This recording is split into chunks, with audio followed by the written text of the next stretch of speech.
Continuando nossa aula sobre teologia, vamos para a segunda parte, falar um pouco sobre a natureza de Deus. A natureza de Deus, o caráter de Deus, o seu ser, como já vimos antes, ultrapassa a nossa compreensão. Todavia, Deus nos revelou o necessário na palavra dele para a gente poder entender um pouco sobre a sua natureza e assim adorá-lo em espírito e em verdade, como Jesus falou. A Bíblia não tem nenhuma definição sobre quem é Deus, ou se você pode definir o ser de Deus. Mas no Catecismo de Westminster, que foi século XVII, fala assim: Deus é um espírito infinito, eterno e imutável em seu ser, sabedoria, poder, santidade, justiça, bondade e verdade. Portanto, como Jesus falou, Deus é espírito, como está escrito, Deus é luz, como também está escrito, Deus é justo, como está escrito, Deus é santo, como está escrito, Deus é amor, ou ainda, Deus é um fogo consumidor. Agora, no nosso estudo, vamos enfocar 4 aspectos da natureza de Deus. Primeiro, que Deus é espírito. Segundo, que ele é perfeito. Terceiro, que ele é um Deus pessoal. E quarto, que ele é um Deus único. Então, Deus é espírito, não é uma declaração poderosa. Ele não é limitado a um corpo físico, nem ao espaço, nem ao tempo. Ele é invisível e ele é eterno. Vamos ver alguns versículos que falam sobre isso. Começando no Evangelho de João, no capítulo 1, versículo 18, está escrito assim: Deus nunca foi visto por alguém. O Filho unigênito que está no seio do Pai, esse o revelou. Lembra, se você teve algumas revelações de Deus no Velho Testamento, mas vê-lo em sua plenitude, ninguém nunca viu. Em Mateus também, Jesus falou, Mateus 28, versículo 20, Jesus disse, ensinando-os, quando ele nos deu a grande comissão, ele diz, ensinando-os a guardar todas as coisas que eu vos tenho mandado, e eis que estou convosco todos os dias até a consumação do mundo. Quer dizer, ele não está preso em espaço nem em tempo. Outro texto é Mateus 18, que Jesus falou no versículo 20, ele disse assim, também vos digo que se 2 de vós concordarem na terra acerca de qualquer coisa que pedirem, isso lhe será feito por meu Pai que está nos céus. Porque onde estiverem 2 ou 3 reunidos em meu nome, aí estou eu no meio deles. Então, Deus não está preso, ele vai estar aqui se eu estiver orando com mais 2 ou 3, ele vai estar na China, em todo lugar, então ele não está preso em espaço nem tempo, ou como está escrito em Hebreus, capítulo 13, versículo 5, seja os vossos costumes sem avareza, contentando-vos com o que tens, porque ele diz, não te deixarei, nem te desampararei. Então ele está sempre presente.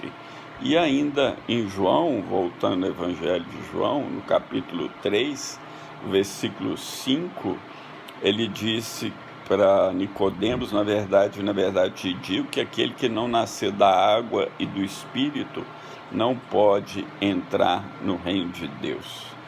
O que nasce da carne é carne, o que nasce do Espírito é Espírito. Deus é Espírito.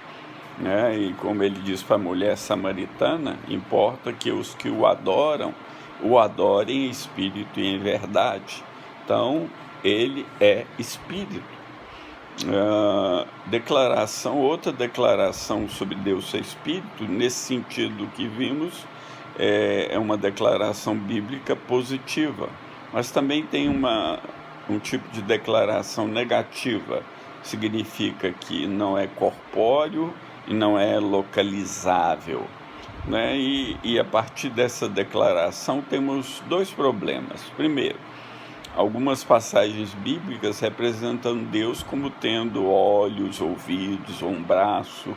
É o que nós chamamos de um antropoformismo, que significa semelhante ao homem.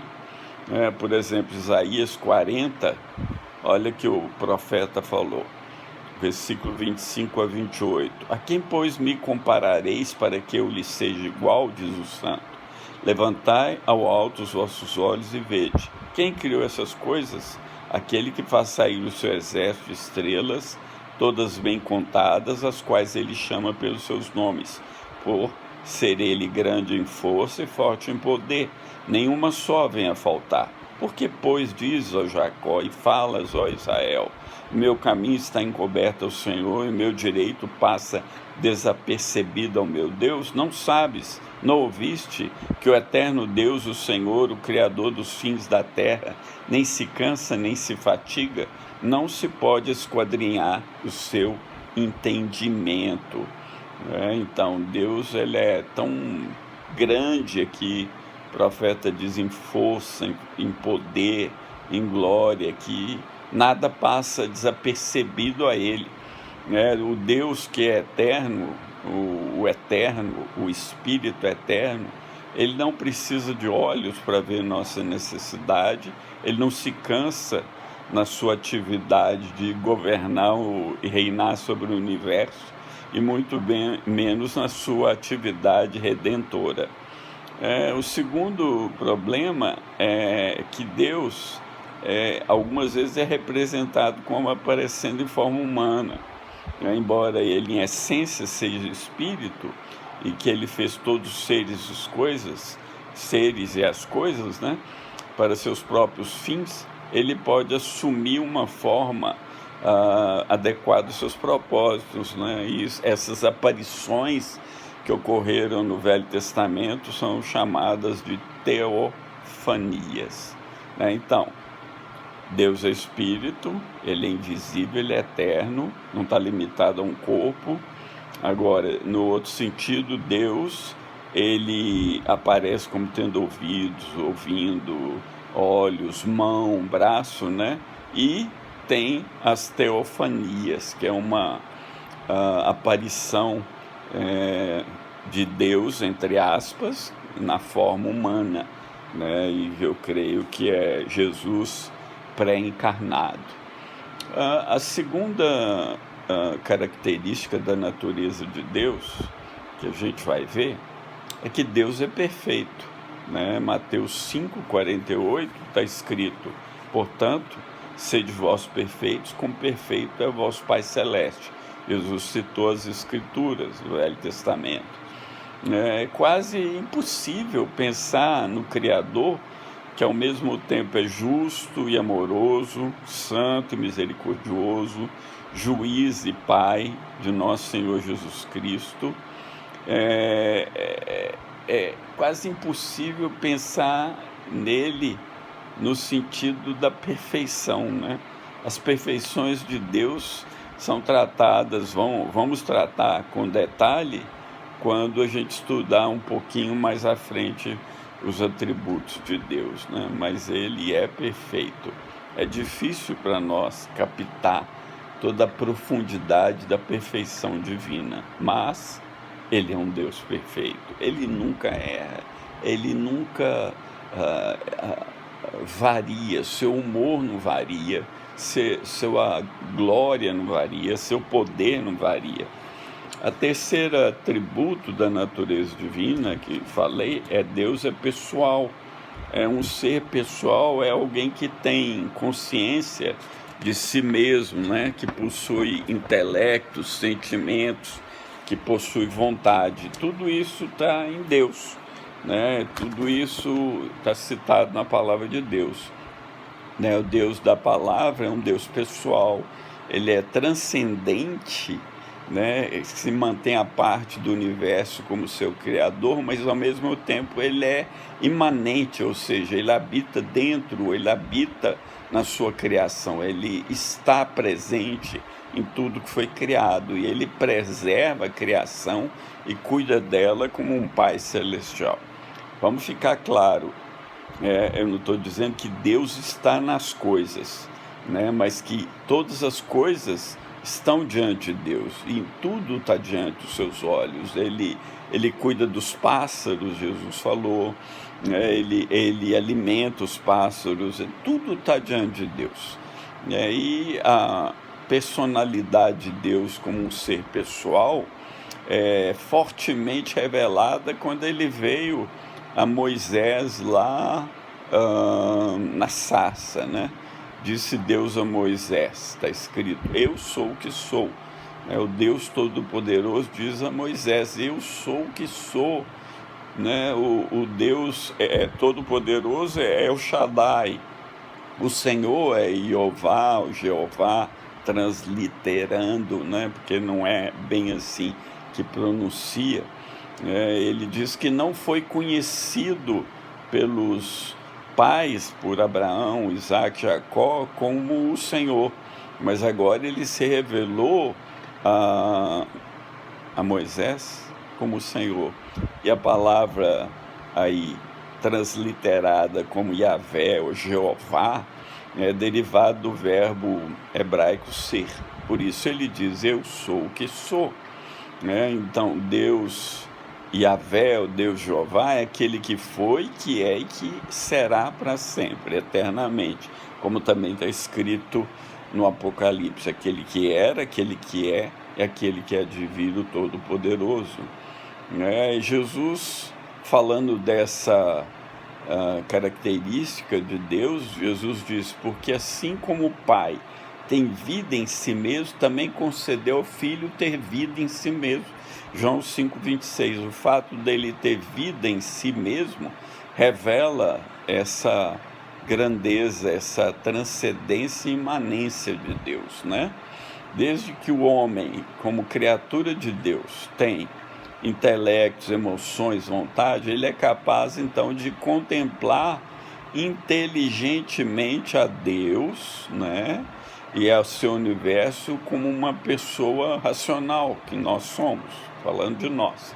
Porém, isso não torna superior, nem o eleva à mesma posição de Deus, porque nós somos limitados.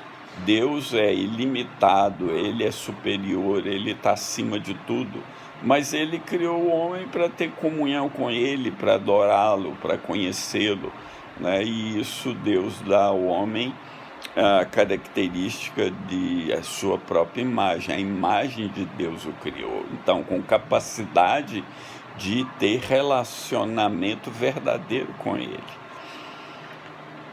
Quarta atributo da natureza de Deus é que Ele é único, Ele falou para Israel lá no Monte Sinai, em Deuteronômio 6,4, ouve Israel, o Senhor nosso Deus é o único Senhor.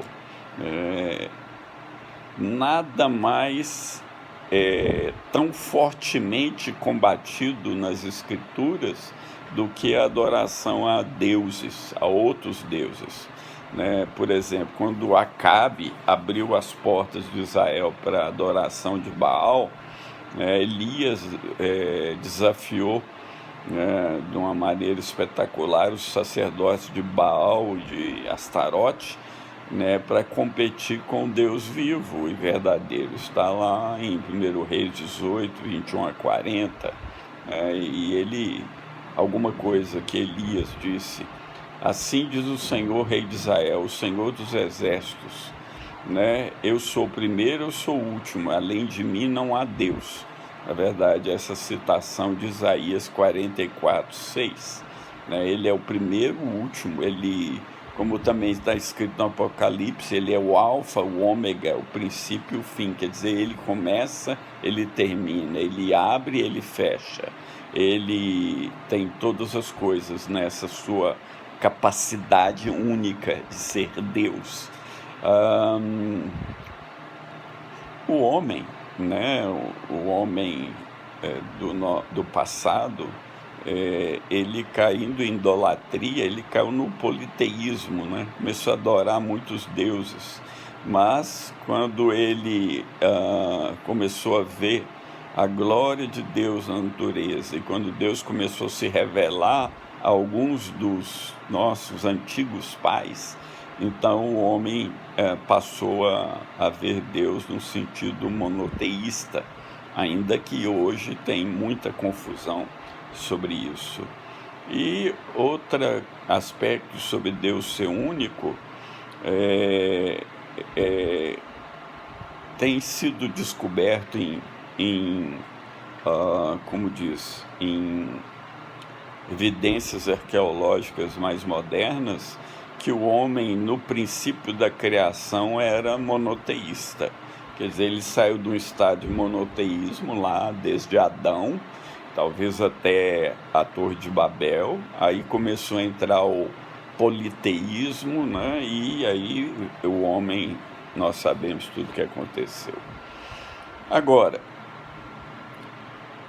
vamos parar aqui, né? Porque eu estou vendo que o ideal é pequenos vídeos de até 15, 20 minutos. Caso contrário, ficamos exaustos, né? Porque você tem que meditar no que foi falado, fazer uma resenha, né? Pesquisar, buscar textos na palavra de Deus que apoiem cada uma dessas coisas que foi falada. Então, vá em frente, amado. O Senhor é convosco. O Senhor te alimente o seu intelecto para que você tenha uma mente aberta, para que você cresça em espírito e em verdade e na graça do Pai. O Senhor te abençoe. Abraços.